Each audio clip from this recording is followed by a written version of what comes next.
السلام عليكم ورحمة الله وبركاته. أيها الإخوة الكرام، رواد هذا المسجد المبارك مسجد فيلي لوبيل، أسأل الله سبحانه وتعالى أن يتقبل منا وإياكم الصيام والقيام وصالح الأعمال وأن يعتق رقابنا من النار. Mes chers frères et sœurs, à tous les fidèles de la mosquée de Villiers-le-Bel, que j'avais l'honneur de la visiter il y a une année à peu près ou 2 ans en arrière. Je sais très bien que vous avez un projet d'achat ou de construction, donc j'avais l'honneur de vous visiter. Et là, l'association, ils me permettent d'intervenir sur votre page pour parler un petit peu de la fin de ce mois sacré. إذا نحن نتحدث عن هذا الشهر الكريم.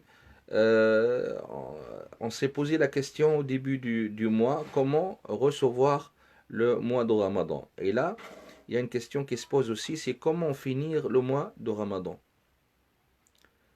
كيف نختم شهر رمضان.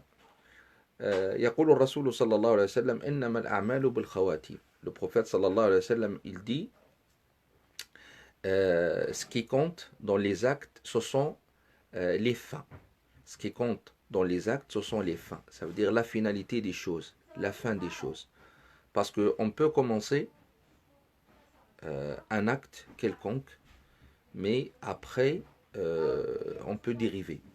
On peut traverser une route, même si on va marcher longtemps, et on croit que c'est la bonne route, et même on peut être sur la bonne route, mais à la fin, on ne peut pas savoir ce qui peut se passer. On peut dériver. الإنسان يمكن أن يكون في طريق طويل ولو كانت هذه الطريق هي الجهة الصحيحة يمكن أن يكون في اختيار صحيح لكن لا يدري كما قال عليه الصلاة والسلام فإن أحدكم يعمل بعمل أهل الجنة حتى ما يكون بينه وبينها إلا ذراع فيسبق عليه الكتاب فيعمل بعمل أهل النار فيدخلها. Le prophète sallallahu alayhi wa sallam, il dit que parmi vous, il y a des gens qui font des actes, des gens qui font partie des gens du paradis, jusqu'à qu'il leur reste juste une distance comme ça, d'une coude. Hein? Et à la fin, ils vont commettre des péchés.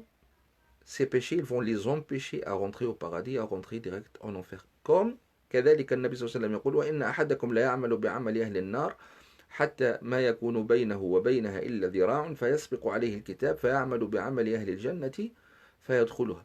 Le prophète sallallahu alayhi wa sallam, il a dit aussi que parmi vous, il y a des gens qui font des mauvais actes, qui les ramènent à l'enfer, mais avant qu'ils meurent, hein, quand il leur reste juste la distance d'une coude de rentrer en enfer, ils commettent des bons actes et Allah subhanahu wa ta'ala les fait sauver et les fait rentrer au paradis. Donc ce qui compte c'est quoi? C'est la fin et la finalité des choses. Ce qui compte c'est la fin du Ramadan. الأهم في الموضوع أن نجود ونحسن خاتمة هذا الشهر المبارك ولذلك كان النبي صلى الله عليه وسلم يشمر عن سواعد الجد وكان يجتهد في العشر الأواخر ما لا يجتهد في غيرها من سائر الأيام. C'est pour ça le prophète sallallahu alayhi wa sallam il faisait de l'effort plus à la fin du Ramadan que la moitié ou que le début. لماذا؟ التماس ليلة القدر كما هو معلوم, donc pour acquérir la nuit du destin, et aussi c'est parce que c'est la fin. Donc la fin des choses, il faut vraiment faire plus d'efforts. Malheureusement, مع الأسف كثير من الناس يجتهدون في أول رمضان. أول ما يأتي رمضان تأتي ما تسمى بالنفحة أو تأتيهم شرة العمل, تأخذهم شرة العمل, فلا تزال الأيام تمضي وعزائمهم تفتر شيئا فشيئا حتى يتركوا الطاعة. Malheureusement, il y a beaucoup de gens, hein, au début du Ramadan, ils vont faire l'effort, ils seront motivés, la motivation, ils ont de la pêche au début du Ramadan, plus que, au fur et à mesure, les jours y passent, et malheureusement, ils commencent à reculer, à faiblir. فيه ناس مثلا تتوقف عن صلاة القيام مثلا ابتداء من الليل 27. Comme il y a beaucoup de gens par exemple, ils arrêtent de faire le salat al-layl, salat al-tarawih à partir de la nuit du 27. Ils croient que le Ramadan il est fini. مع أن الليلة مثلا هذه الليلة ليلة وترية, comme ce soir, c'est une nuit impaire. Cette nuit, c'est une nuit impaire. يعني ترجى أن تكون ليلة القدر وقد كانت على عهد النبي صلى الله عليه وسلم ليلة 29 في سنة من السنوات. وقال التمسوها ليلة 29. Le prophète, il nous a ordonné, il nous a conseillé de justement de veiller et de faire la prière la nuit du 29, parce que c'est une nuit impaire, et donc on espère que c'est la nuit du destin. وحتى في حديث سلمان الفارسي الطويل لما ذكر النبي صلى الله عليه وسلم فضائل شهر رمضان سألوه متى يتكرم الله على عباده الصائمين بإدخالهم الجنة وعتق رقابهم من النار؟ ماذا قال؟ قال إنما يعطى العامل عمله إذا إنما يعطى الأجير أجره إذا تم عمله. إنما يعطى الأجير أجره إذا تم عمله. Il y a un hadith Salman al-Farisi, il est très long. Le prophète sallallahu alayhi wa sallam, il a parlé sur les bienfaits du mois de Ramadan. Et les compagnons, ils ont dit, Ya Rasulallah, est-ce que Allah il nous fait sauver de l'enfer, il nous fait rentrer au paradis la nuit du destin? Il a dit non. Il a dit, le salarié, l'ouvrier, il mérite son salaire quand il finit son travail. Quand il finit son travail. Donc il faut finir le travail. C'est pas fini le mois de Ramadan. Il reste quelques heures, oui, il reste 2 jours, on est le 28e jour. Demain c'est le 29e jour et ça se trouve qu'on va jeûner 30 jours cette année et que l'Eid il sera le dimanche. Mais c'est pas fini. C'est pas fini. Il faut saisir. Il faut saisir l'occasion jusqu'au bout. Il ne faut pas lâcher.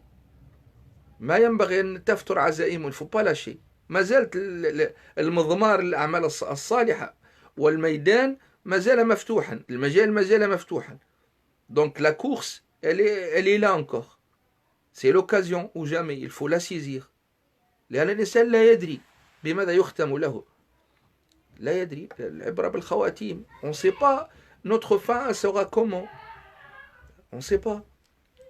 فالعبرة بالخواتيم إنما الأعمال كما قال عليه الصلاة والسلام بالخواتيم. نعم. مما يختم به هذا الشهر كيف نختم شهر رمضان أولا بالثبات على العمل الصالح. Donc comment finir le mois de Ramadan, c'est de raffirmer et d'affirmer nos actes et de tenir jusqu'au bout. De tenir jusqu'au bout. Je sais qu'on est fatigué, les gens ils sont fatigués, ils veillent, tout ça. C'est pas fini. C'est pas fini. Il nous reste encore 2 nuits. بحول الله تعالى. إذن الثبات على العمل الصالح وإتمام العمل الذي عاهدنا الله عليه. On avait fait comme une sorte de pacte avec Allah subhanahu wa ta'ala de finir le Coran, de finir le tarawih en entière, hein, de faire les aumônes, شهر الصدقات والتبرعات. نعم. أن نختم هذا الشهر بزكاة الفطر. donc en sortant زكاة الفطر التي قال فيها النبي صلى الله عليه وسلم إنها طعمة للفقراء والمساكين وطهرة للصائم من اللغو والرفث. Donc avec Zakat al-Fitr, bien sûr Zakat al-Fitr, bon, il y a une divergence entre les savants, on ne va pas faire une histoire de ça. C'est une affaire juridique où les savants avant et aujourd'hui, ils étaient tout le temps en désaccord. Une divergence qui est une divergence positive. Il faut positiver les divergences juridiques entre les juristes, ne vous inquiétez pas. Donc celui qui veut la donner en nourriture, il n'y a pas de souci. Celui qui veut la donner en monnaie, il n'y a pas de souci. Pour le pauvre ou le nécessiteux de notre époque, il a plus besoin d'argent que de donner en nourriture. Et alhamdulillah, Abu Hanifa ou beaucoup de savants, Omar ibn Abd al-Aziz, ou Sufyan al-Thawri, ou Sufyan ibn Uyayna, ou Hassan al-Basri, ou Muhammad ibn Sirin, ou l'imam al-Awza'i, وكذلك ابن حبيب من المالكية, même quelques malikites, فهمتوا؟ ورواية عن أحمد وشيخ الإسلام ابن تيمية, كل هؤلاء قالوا بجواز إخراجها قيمة.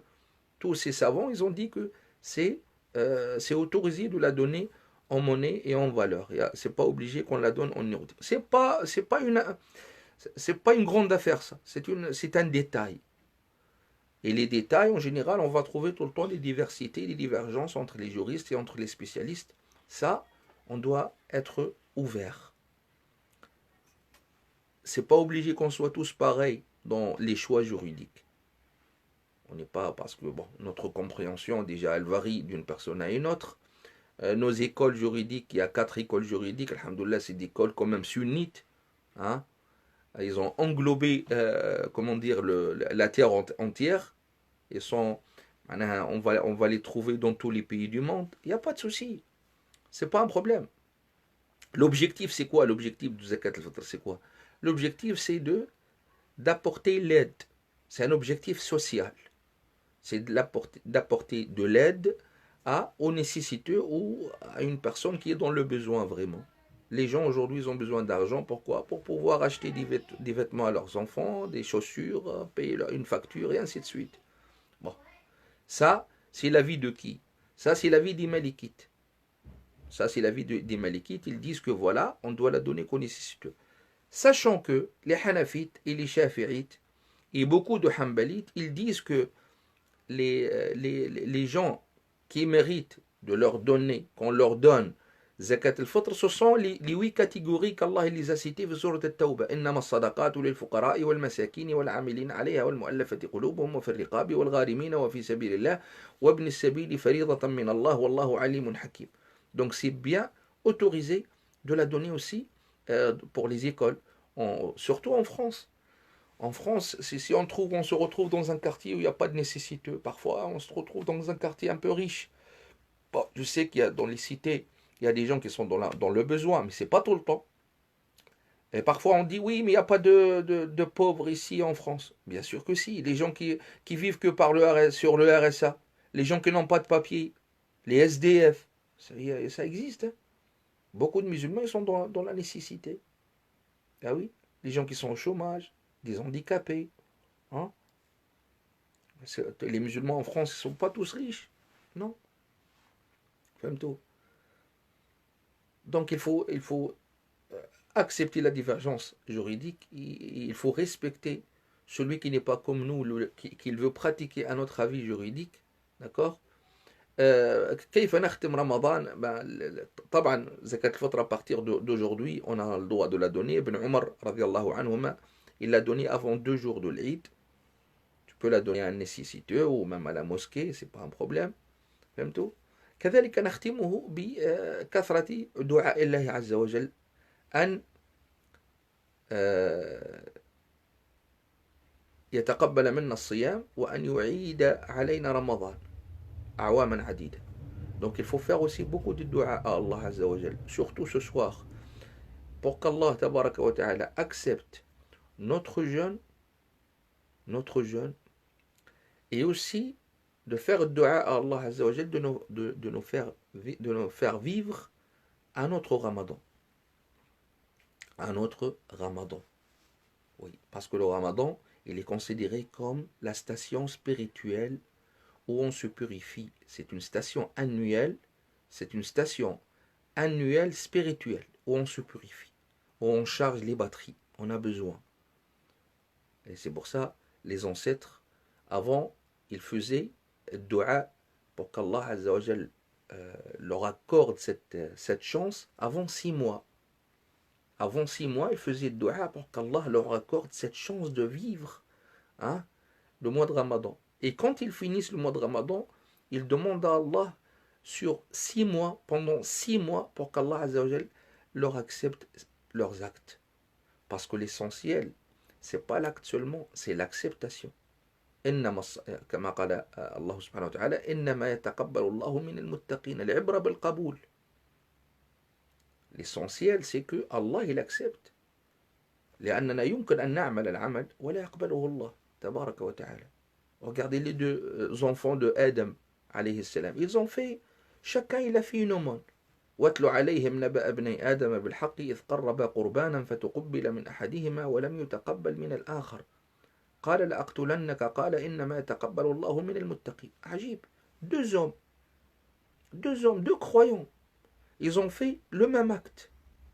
Chacun il a fait une aumône. Et on a un, Allah il a accepté, et l'autre il l'a refusé. Ah oui. Donc c'est pas l'acte qui compte. Oui, c'est important.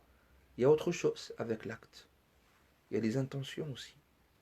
إنما الأعمال بالنيات وإنما لكل امرئ ما نوى.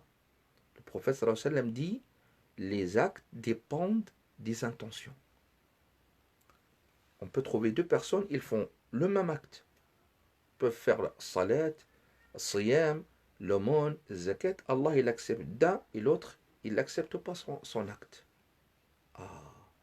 Donc, il faut être sincère avec Allah, il faut être pieux, il faut rien demander comme récompense que d'Allah tabaraka wa ta'ala. Et donc, ceux que Allah il va accorder sa clémence et qui va leur accorder son acceptation à leurs actes, ce sont les pieux. Et c'est qui les pieux? Les pieux, ce n'est pas des gens parfaits. Il faut faire la différence entre la perfection, al-isma, al-kamal, ou al-taqwa. Al-taqwa, c'est la piété. La piété, c'est pas la perfection. La piété, c'est se perfectionner. Et la religion musulmane et le texte et la révélation nous demandent de se perfectionner et elle ne nous demande pas d'être parfait. Il y a une différence entre deux. Fahmtou? Alors le discours parfait, il faut l'écarter. Ça existe. Le discours parfait, il existe. Donc certains cours, certains sermons, quand on entend le sermon, on dit, attends, mais là, ils nous demandent d'être des anges en fait. Non, c'est pas possible. On ne sera jamais des anges. On se perfectionne. On essaie de s'améliorer. Et on met chaque chose à sa place. C'est la jurisprudence des quoi?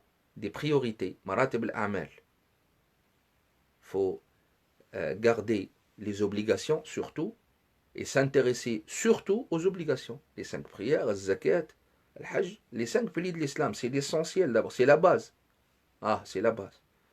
Après les interdictions, quand on va parler du haram, il faut faire aussi, il faut respecter cette échelle. Le haram, il varie. Donc il y a les grands péchés, comme les 7 grands péchés, l'association, shirk billah, al-sihr, la sorcellerie, al-qatl wa qatl al-nafs allati haram Allah bil haqq, le crime, akl al-riba, manger l'usure, akl mal al-yatim, manger les biens et l'argent d'un orphelin, qadf al-muhsanat al-ghafilat al-mu'minat, insulter les femmes croyantes et chastes et les traiter de ce que vous connaissez le mot, et fuir le jour de la guerre quand il y a une guerre par exemple et on doit défendre notre pays, donc on va fuir, on va trahir le pays, voilà, et on va trahir la nation. هذه السبع الموبقات اجتنبوا السبع الموبقات الشرك بالله والسحر وقتل النفس التي حرم الله إلا بالحق وأكل الربا وأكل مال اليتيم وقذف المحصنات الغافلات المؤمنات والتولي يوم الزحف. Et après on va classer les interdictions, le haram, il faut qu'il soit classé dans notre tête. Alors le plus dangereux c'est quoi? Après shirk, le haram qui a un rapport avec les droits de l'homme. Ah oui. Tout ce qui est haram, l'interdit dans la religion musulmane, qui a un rapport avec les droits de l'homme, c'est pire et plus grave que ce qui a un rapport avec les droits d'Allah. Ah bon? Oui. Par exemple, voler et boire l'alcool. C'est quoi le pire auprès d'Allah? C'est voler. Ce sont 2 grands péchés, c'est sûr. Mais voler, c'est pire. Pourquoi? Parce que voler, c'est une atteinte aux droits de l'homme. Les péchés qui sont entre toi et Allah, Allah il peut te pardonner. الذنوب التي بينك وبين الله تبارك وتعالى يعني يتسامح الله عز وجل فيها. حقوق الله قائم على المسامحة. Allah il est pardonneur. Les gens ils te pardonnent pas. Allah il t'excuse. Les gens ils t'excusent pas. Alors fais attention. Fais attention. Et la religiosité, la bonne religiosité, c'est pas des apparences. التدين الحقيقي ليس في المظهر. C'est pas dans les apparences. Les habits ne font pas le moine comme le proverbe dit. C'est pas ça. Comme ce qu'on voit aujourd'hui certaines personnes, quand tu le vois de loin, tu dis attends, mais on dirait qu'il vient du temps du prophète sallallahu alayhi wa sallam. Mais dès que tu rentres dans une transaction financière, tu te rends compte que tu as affaire à un escroc en fait. C'est un vicelard et c'est un escroc. Ouais. Mais pourtant, quand il a l'allure d'un imam, d'un shir. Pourquoi? Parce que la religion, on l'a compris, on l'a mal compris. La religion dans notre tête, c'est les apparences. C'est pas les apparences. Ce qui compte, c'est la relation entre l'être humain et Allah dans son dogme, l'aqida, ses obligations, et aussi la relation avec la société. La relation avec sa femme, avec ses enfants, avec la société, avec ses voisins, avec son patron, avec ses collègues au travail. C'est un tout. C'est un tout. L'honnêteté, qu'on soit honnête, qu'on soit gentil, qu'on soit clément, qu'on soit miséricordieux, comme Allah il a décrit son prophète, qu'on soit miséricordieux, ben oui, envers l'humanité. D'accord? Et qu'il faut faire la différence entre la haine vers l'acte et la haine vers l'homme. On peut trouver une personne, ça va pas, on va détester quoi? On doit détester quoi? On doit détester les actes, c'est pas la personne. La personne, ce qu'on veut, et ce qu'on souhaite pour lui, c'est la guidée d'Allah subhanahu wa ta'ala. J'aime tout. Donc il faut avoir cette compréhension de l'islam, que l'islam il a englobé la totalité de la vie. La totalité de la vie. L'islam, la religion, elle n'est pas que dans la mosquée. Ou elle est dans la prière. C'est dans tout. C'est un comportement général. C'est un comportement général.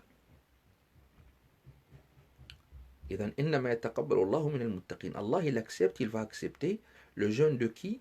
Des gens qui sont pieux, qui ont fait l'effort de se perfectionner. Allah, il va accepter leurs actes. D'accord? Je dis bien les pieux et c'est pas les parfaits. Il n'y a pas de parfait sur terre. À part le prophète sallallahu alayhi wa sallam, il n'y a pas de parfait. Même les compagnons, ils n'étaient pas des gens parfaits. C'était des pieux, ça c'est sûr. Et un pieux, c'est pas un parfait. Ça veut dire il peut commettre des péchés. L'être humain, il a deux éléments dans lui. Il a l'élément de l'âme et l'élément du corps. Alors il est entre deux.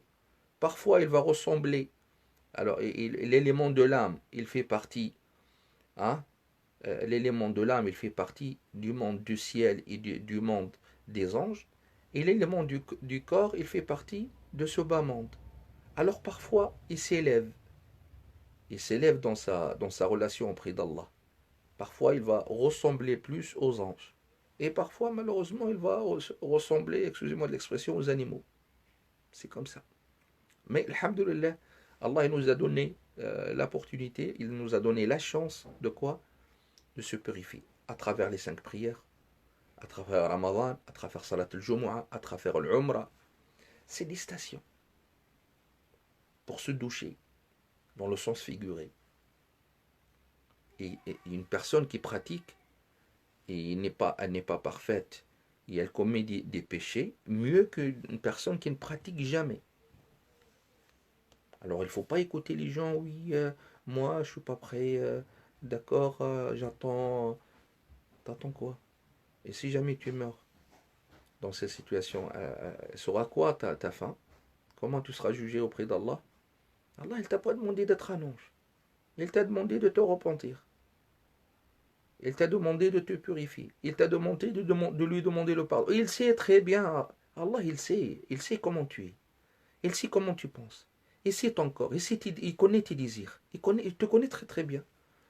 Alors voilà, il t'a ouvert des portes, il t'a fermé des portes. Si jamais tu te diriges vers la porte qui est fermée, et tu rentres dans le sens interdit, d'accord? Et tu te salis, je parle dans le sens figuré, il t'a dit c'est pas un problème, allez, change de route, reviens vers moi.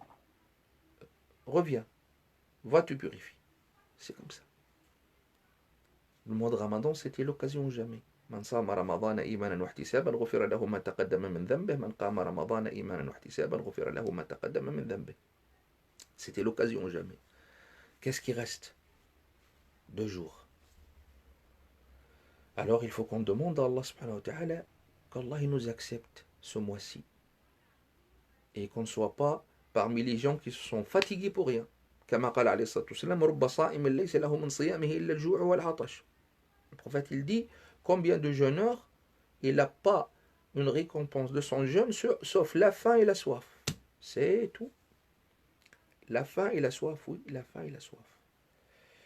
C'est quand même grave. Qu'on se fatigue et après, à la fin, on n'a rien. Il y a des gens, ils considèrent le mois de Ramadan, c'est un mois de régime.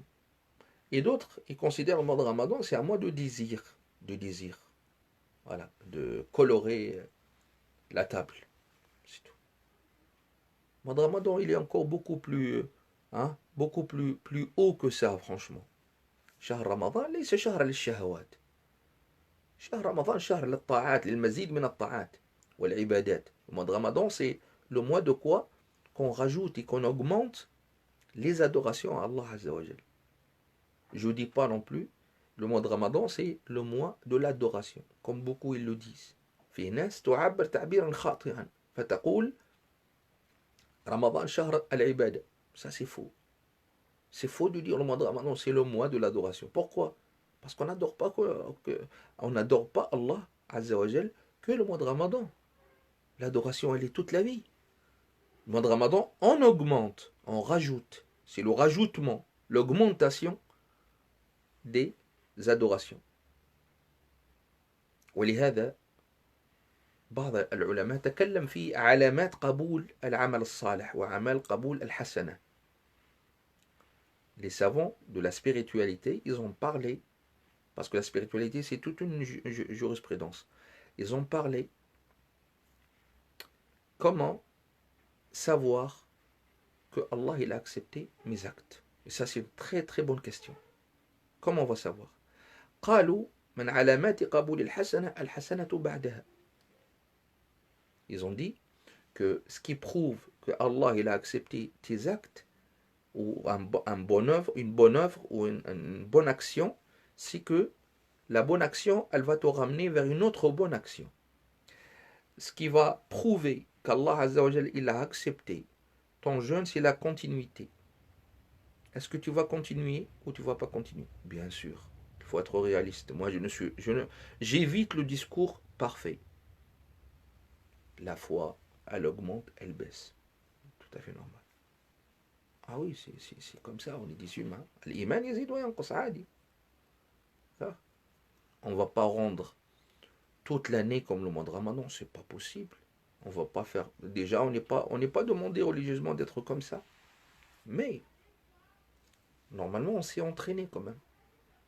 C'était un bon entraînement le mois de Ramadan à faire des biens et aussi à laisser beaucoup de choses qui sont mauvaises. Cet entraînement, il faut qu'on soit vraiment après musclé.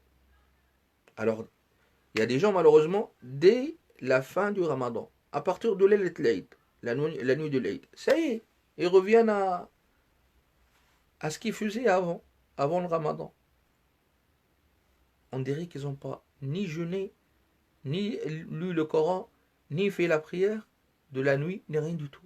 Aucun effet.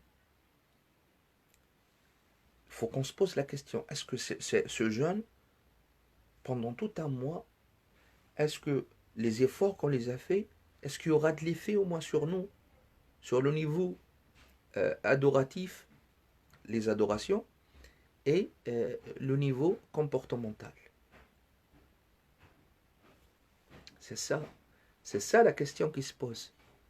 Est-ce que sur le plan adoratif et le plan comportemental, il y aura un changement positif?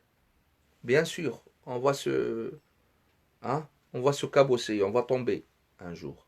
On va commettre des fautes, c'est obligé. Mais il faut qu'on soit mieux dans notre aqid, dans notre dogme, dans notre relation avec Allah. Au moins, je vais utiliser le terme contemporain, c'est au moins il faut qu'on soit connecté au Seigneur. Il ne faut pas qu'on coupe la connexion entre nous et lui. Faites attention à ne pas couper la connexion entre vous et Allah Azza wa Jal. قيل لبعض العلماء إن أقواما إذا جاء رمضان اجتهدوا فإذا خرج رمضان تركوا الاجتهاد قال بئس القوم لا يعرفون الله إلا في رمضان. Un savant lui a dit d'avant, on lui a dit, il y a des gens, quand le mois de Ramadan il vient, ils font beaucoup d'efforts. Et dès que le mois de Ramadan il sort, ça y est, ils lâchent tout. Il a dit, ça c'est les pires des gens. Eh oui. Donc beaucoup de bons actes, on peut les faire après le Ramadan. Le jeûne, c'est toute l'année. on a les 6 jours de Shawwal, on a Arafah, on a le jour de Ashura, les jeudis, les lundis pour ceux qui peuvent, les 3 jours lunaires, le 13, le 14, le 15 hein, du mois lunaire. Donc c'est le Coran toute l'année on peut le lire. On le lit toute l'année, il est tout le temps avec nous. La prière surrogatoire, pareil. L'aumône, pareil, tout le temps. Donc il faut continuer. Il faut continuer à se perfectionner hein, et à grimper dans cette échelle, l'échelle de l'adoration vers Allah, petit à petit, jusqu'à qu'on arrive. La vie, elle est très courte. Regardez la mort tous les jours, elle prend des centaines et des centaines à cause de cette pandémie qu'Allah nous préserve tous hein, et toutes. Donc voilà, j'ai voulu juste faire ce petit rappel sur cette page bénite, Inch'Allah. Je tiens à remercier tous les frères qui m'ont justement accordé cette occasion de m'adresser vers vous.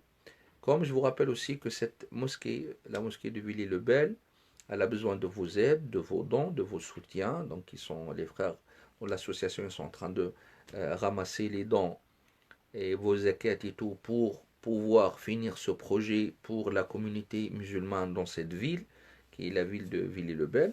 Qu'Allah Azza wa Jal vous aide tous. Wa barakallahu fikum. Inch'Allah, à la prochaine. Wassalamu alaikum wa rahmatullahi wa barakatuh.